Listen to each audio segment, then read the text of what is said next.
पक्षान गोयच्या निवडणुकीचे वारें दूषित करचे न्हय, शिस्तबद्ध पद्दतीन करचो वेंचणूक प्रचार, भाजपाची शिटकावणी.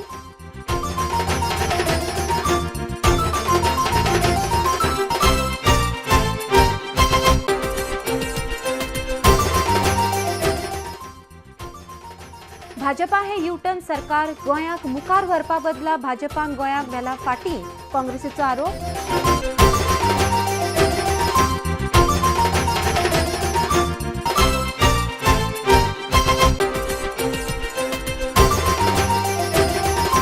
आनी आपाचो युवकां खातीर जाहीरनामो तयार, 5 वर्सांनी 50,000 जॉब्स करतले तयार, म्हणटा एल्विस गोम्स.